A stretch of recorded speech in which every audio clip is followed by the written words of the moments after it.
Good day, folks. So the question now is, has the ANC gotten the message? Did Marco Rubio's statement about the 2026 G20 and South Africa's position in the world, did it get their attention? Have they finally woken up?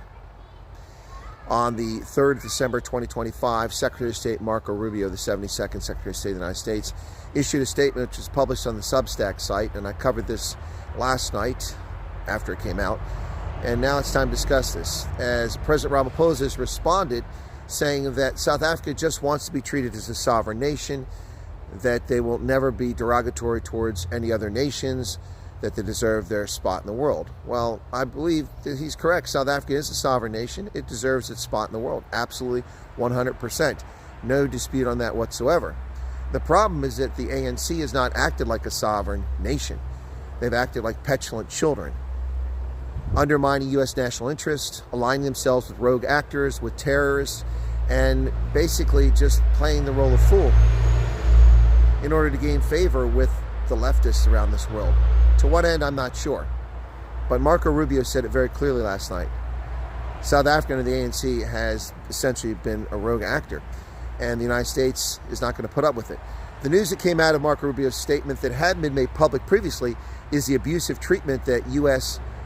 negotiators received from their South African hosts throughout this past year, when our diplomats went to South Africa to participate in things like the Sherpa meetings and other meetings in the build-up to the G20. Now, as I told people, the reason Trump is not going to the G20, which he didn't do in South Africa, has nothing to do with exterminating white people or Afrikaners or white genocide or any of that stuff. It has everything to do with the behavior of the South African government seeking to turn the G20 into a beggar's bowl, to turn it to the UN General Assembly, rather than a body dedicated to the economic prosperity of its member states. That's why they didn't go. I've told my audience that for most of this year, and certainly for the past few months. But the ANC chose to be insulting, and Ramaphosa himself repeatedly mocked President Trump during the G20. And, South Africa is a sovereign nation. But sovereign nations take decisions, and decisions come with consequences, good and bad.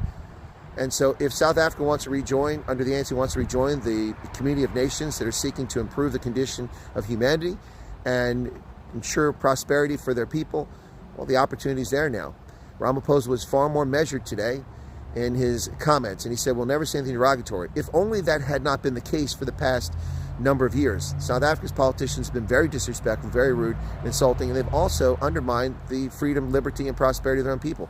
When they join the nations of the world in progress, things will be better. What say you, South Africa? Cheers.